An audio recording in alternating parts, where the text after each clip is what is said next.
Hey, how's it going? Today I'm talking about run your strongest dopey yet. This is Running to the Castle, a podcast for injury-prone RunDisney runners on a journey to running magical miles. Join me, Dr. Allie, as I share the secrets I've gathered as a runner, doctor of physical therapy, and coach. You'll learn the exact ways I get my clients to the castle strong without feeling broken or held together with KT tape as they cross the finish line. Okay, so you want to run dopey and you want to be strong. Maybe you've run dopey in the past and you felt like garbage. That happens. Or maybe you've never run it before, but you've done other races and you know dopey is going to be hard. It is not for the faint of heart. I commend anybody who can do dopey because holy cow, 48.6 miles over the course of 4 days, that is so much. Now, don't get me wrong, running a half marathon, running a 10K, running the 10K and the half marathon over a weekend, running a marathon, all of those are big accomplishments. So don't take what I'm saying that dopey is the end all be all, because that is not true. But I know so many of my clients, I'd say 85% of my clients want to do dopey at some point. And it is such a feat. So today, that's what I'm talking about. But please don't misconstrue what I'm saying. I've never done it. I've never done a marathon. The longest I've done is a half marathon. So I commend you if you have done dopey or are looking to accomplish dopey soon. Right now, at the time of recording this, Dopey 2025 just happened. So yes, I am already thinking about Dopey 2026, and you should too, because training for that kind of race is really going to take a solid year. Now, it's not a whole year of actual training. So if you've been listening to the podcast or follow me on Instagram, thank you so much. But you've heard me say that there are 5 phases to a successful running journey. That's your build phase, your train phase, your taper phase, your race phase, and your rest and recovery phase. So right now, if you just ran dopey, you are in rest and recovery. Typically, that lasts about 2 weeks. It can last longer if you need extra time to recover because you had an injury during last training cycle or you got injured at race weekend. But for somebody who just has minor injuries, minor aches and pains, did not get hurt at race weekend, rest and recovery lasts about 2 weeks. Then we go into the build phase. This is the phase where you are building strength and you are building speed and stamina. Okay? Stamina is last on that list during the build phase because it's not a huge priority. When I talk about stamina, I'm talking about building endurance to be able to go the distance. This is being able to do the 48.6 miles over the course of 4 days. That becomes the main priority during the training phase of a running journey. During the build phase, the primary aspects are building strength and building speed. So when we're talking about running your strongest dopey next year in 2026, that starts now. You do your rest and recovery for the 2 weeks. Then you get into the build phase. And the build phase happens leading up to training. So training should be for dopey, training should be about 7 months long. For somebody who's injury prone, battled minor injuries, minor aches and pains, but they keep happening during training, you should be taking a full 7 months, maybe even 8 months of focused training on dopey. So that's going to start in July for somebody who is planning on doing dopey, because we have July, August, September, October, November, December, and then January. So, and we're starting in the beginning of July.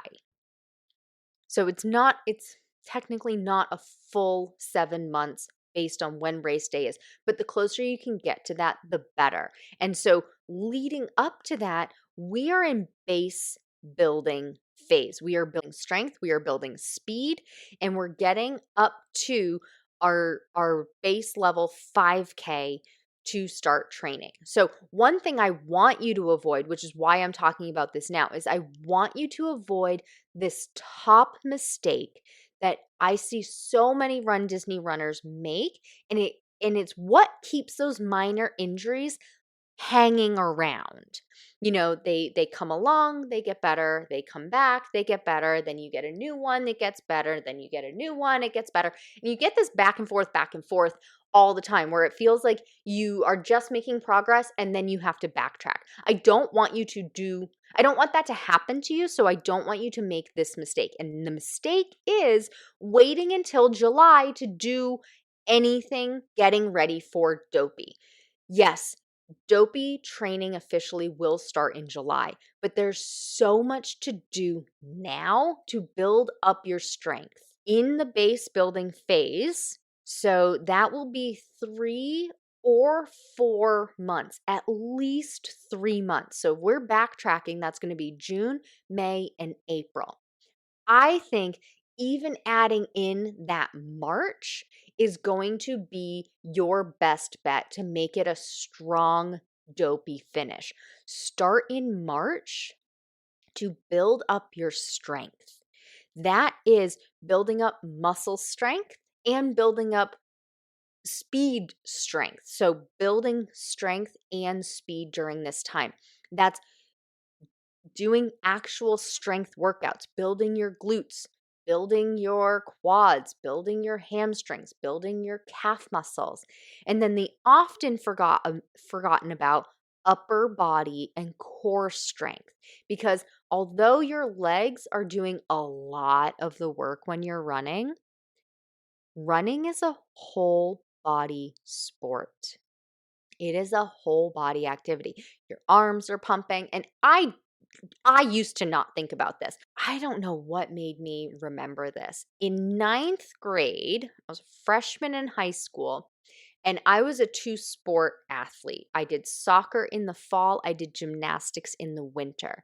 And freshman year, you also have gym class. And my gym teacher, Mr. Boucher, he was trying to recruit people for the track team. He did cross country, and he knew that was out for me because of soccer. But he also did winter and spring track, and he was trying to recruit me for spring track. And he was like, "Yes, you can do it." Now, at this point, I was not a runner. Running was my sports punishment. Like gymnastics, you barely run anywhere. You run the length of the diagonal on the floor. You run the length for vault. And I was in high school. I didn't do vault. I hated vault. So I avoided that. But I did floor and beam. So I'm not running that much. And in soccer, I was goalie. I definitely wasn't running very much.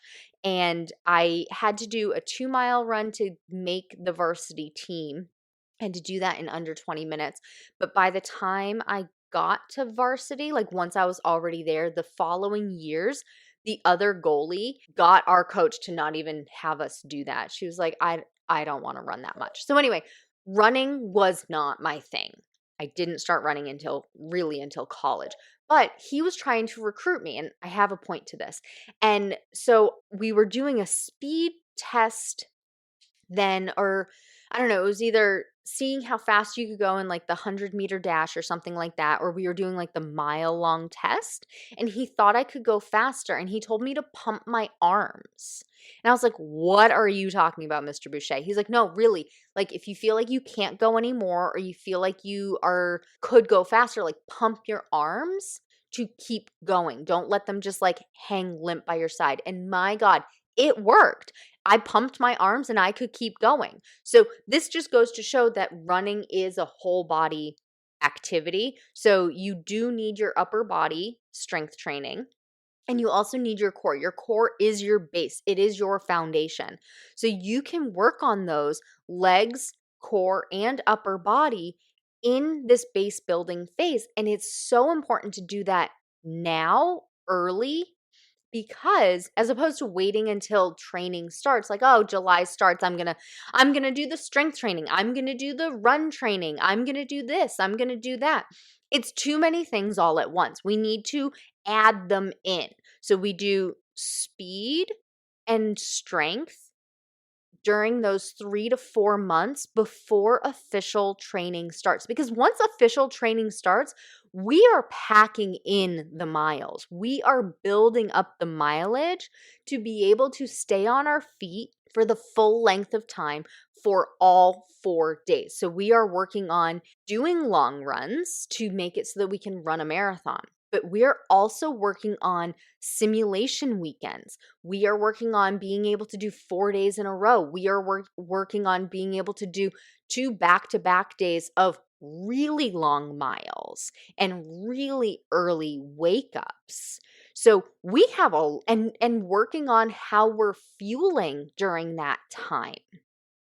That's a lot to focus on during training.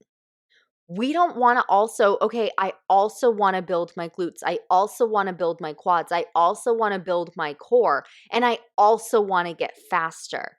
That's a lot to focus on during the training phase. It can't all be done. And so you have to pick and choose priorities, which is why I break this down into 5 phases so that we know what the priority is. If you tell me, oh, I'm in the build phase, okay, priority is building strength and speed. Oh, I'm in the training phase, priority is building stamina. Oh, I'm in taper phase, priority is fueling and saving energy until race day. Oh, it's race weekend, priority is race. So that is priority. Oh, I'm in rest and recovery phase. Priority is making it so our muscles are happy, our joints are happy, and we are recovering from that so that we don't feel like garbage leading into the next season. So we can't focus on everything all at once. It's too much. So we want to focus on strength and speed leading up to training. So that's already ticked off. Now, that doesn't mean that you don't still work on speed and you don't still do strength exercises during training. You do, but they're not the priority anymore. So we don't need to work on getting from baseline and really pushing it while we're also pushing miles. No, we already have our speed locked in, and now we're just adding little tweaks to get just a little bit faster. But the majority of the speed work is happening before that training starts. Same thing with strength workouts. Yes, we are working on strength workouts during training, but it's not the priority.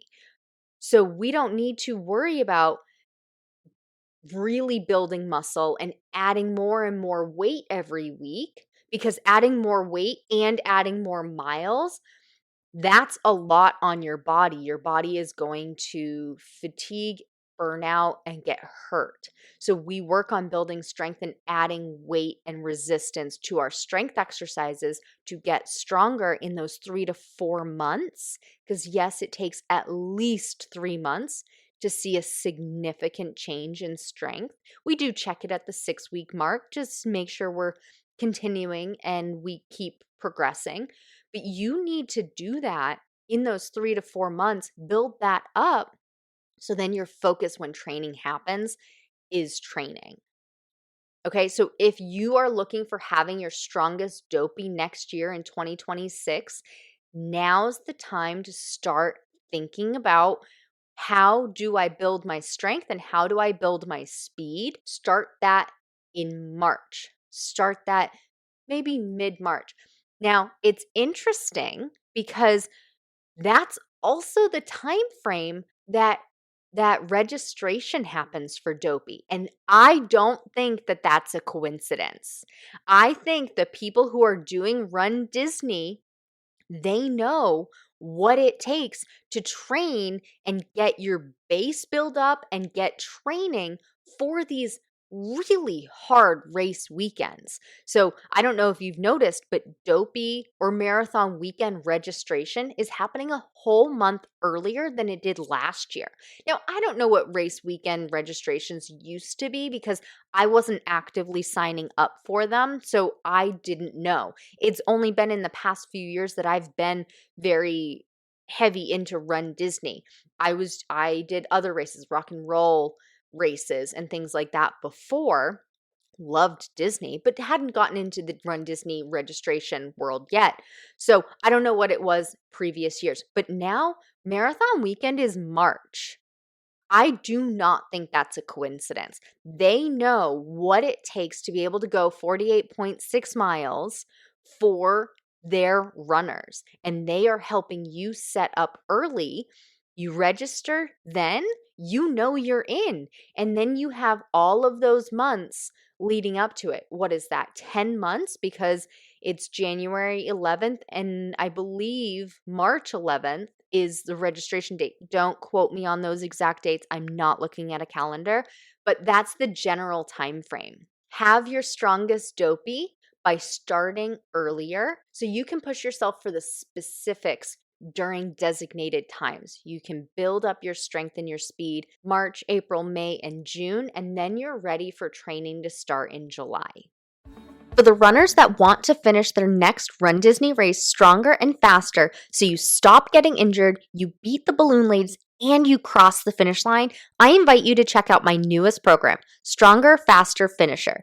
Get the workouts you need to build speed, stamina, and strength. If that sounds like something you're looking for your next race, visit the link in the show notes to learn more. As always, thanks so much for listening. That's all for now. Talk to you soon.